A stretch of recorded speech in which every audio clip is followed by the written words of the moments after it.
Hey everyone, it's Carissa at Sprinkled with Glitter. Thanks for joining me today.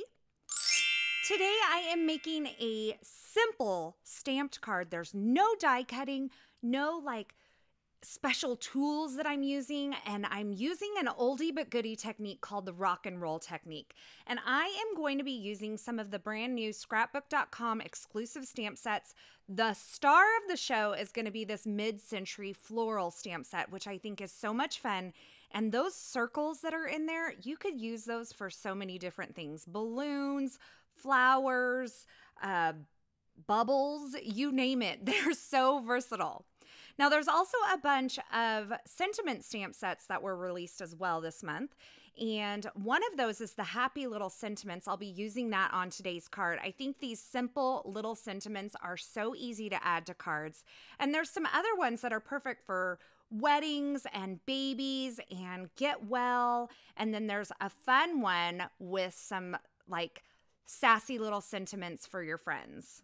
So let's get started on the card. I am cutting a piece of Neenah Solar White cardstock to 3 3/4 inches by 5 inches. That's about a 1/2 inch smaller than a standard A2 size card. And I'm going to take kind of the detail images of these florals and stamp them onto the card front, creating a little 2-flower cluster here. And I'm using a black ink that dries permanent. That's really important because we're going to be stamping over the top. And if this ink will bleed when it's exposed to moisture, you're going to lose some of the detail of this black layer here. And I was inspired by a piece of mid-century floral art that I saw on Pinterest.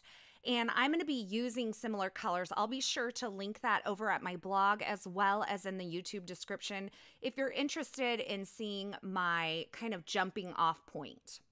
Now for the leaves, they are a little more straight, but with clear stamps like these, you can actually bend them and shape them a little bit. So that's what I did with the leaves and kind of had them in a more bent or upright manner instead of that straight across.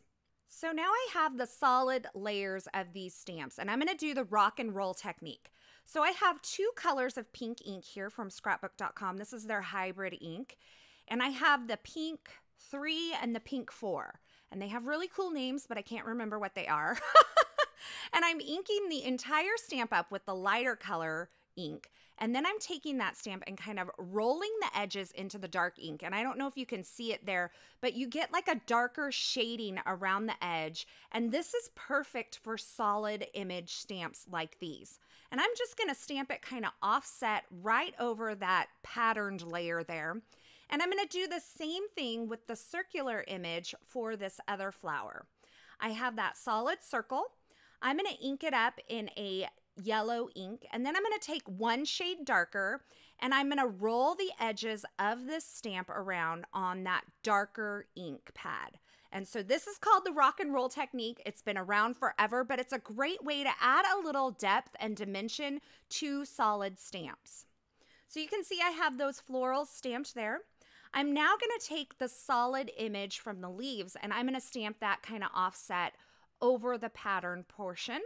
And I'm just using a gray ink for this. I know it's not traditional, but I think it's a fun and funky addition to this, and it kind of comes from that inspiration piece that I used. For the stems, you could stamp those. There is a stem stamp included in the stamp set, but I figured it was just easier to draw those in with a permanent fine point pen. And to add a little texture to the background, I'm taking this small circle included in the mid-century floral stamp set, and I'm kind of just stamping it randomly on the backdrop. Now to give those circles a little bit of shadowed effect, this is very subtle, I'm inking these up once again in the lightest gray ink from scrapbook.com. It's called Fog. And I'm stamping them right next to those blue dots, just kind of overlapping a little bit. It kind of just adds a little more shading to these, kind of makes them a little more prominent and adds a little more texture to the background. Now, before I move on, I'm going to make sure that these inks are good and dry. A hybrid ink is going to dry slower than a standard dye ink. And since I want to do some embossing over the top of this, I'm going to heat set those inks and make sure they're good and dry. And then I'm going to prep the surface with a powder tool and add some of these fun details. I have that little kind of, I don't know, arched dot stamp. It's very mid-century if you look up mid-century floral. And then I have kind of like that star center point of this other flower. And I've stamped those in Versamark ink and sprinkled on some gold embossing powder. Now you might notice there's some embossing powder sticking to these little dots above. And so I'm just going to take a dry paintbrush, wipe away that extra embossing powder before I heat set that. And I want to make sure that my heat tool is good and hot before I start taking it to the paper, so I do let it heat up a little bit, especially if it's the first time I'm using it for the day. And that creates my card front here. I'm going to work a little bit on the sentiment, and so I have some black cardstock, and I'm going to do some white heat embossing on the top of that with the Happy Little Sentiment stamp set. And this says, "Just a hello." I've prepped the surface of the black cardstock with a powder tool. I stamped my sentiment in Versamark ink. I added some white embossing powder, and then I just heat set that. And now I'm going to trim this down into a little sentiment banner strip. Now I put it in my trimmer and trimmed down. And now I'm going to create a banner end on the end of this. So to do that, I'm snipping right up the center of that and then from each corner to that center slit. And that gives me a perfect banner shape for this sentiment strip. Now I wanted to keep this card really simple. I didn't want there to be a whole lot of special tools that you had to have for this. So I made sure that I was using acrylic blocks for all of my stamping instead of a stamp positioning tool. I didn't use any die cuts on this, and I just added a couple of specialty and pattern papers to add some accents. So that makes this card really quick and easy to put together. Now I have this layered up sentiment kind of grouping here. I'm just attaching it to the card front using my tiny attacher, and I have some gold staples that I created in those. And now I'm going to use one of the scrapbook.com Nina Solar White card bases. These come pre-cut and scored, so they're ready to go.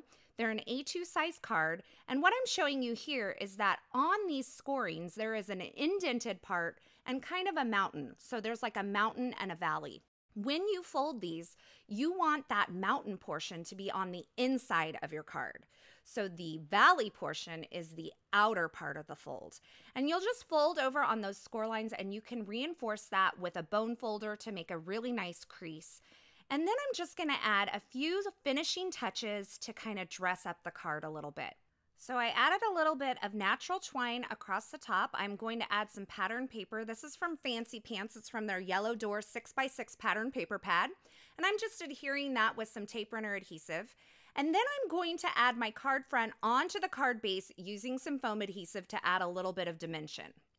Now I thought it would be fun, I don't always do this, but I thought it would be fun to add a stamped sentiment to the inside of my card. So I'm using the Wishing You Well stamp set, and I'm just stamping this in some black ink on the inside of my card. And then I'm just adding a few Nouveau jewel drops to the front of my card. I really wanted to bring in a little more of that pink. I felt like the yellow was really prominent, but the pink kind of got like muted back a little bit by the pattern that's over it. So I wanted to add a splash more of that pink, and these Tonic Nouveau jewel drops were a perfect accent to this card. So that finishes off my card project for today. It's a quick and easy card, but it packs a lot of punch. And I didn't use any special tools for it. I just used an oldie but goodie stamping technique to add a little depth and dimension to the solid areas of the stamped portion of this card. As always, I will have links to all the featured supplies used in this project in the description at YouTube, so be sure to check there. But head on over to my blog at sprinkledwithglitter.com. I'll have that linked below as well. Over there, I'll have more still shots, more information, and a complete list of supplies. As always, thanks for stopping by. Thanks for watching. I hope you enjoyed this project. If you did, be sure to give this video a thumbs up, and don't forget to subscribe to my YouTube channel and turn on the notifications so you won't miss any of my paper crafting and card making video tutorials. I'm so glad you stopped by and hung out with me today. Thanks for watching, and until next time, I hope you have a fabulous day.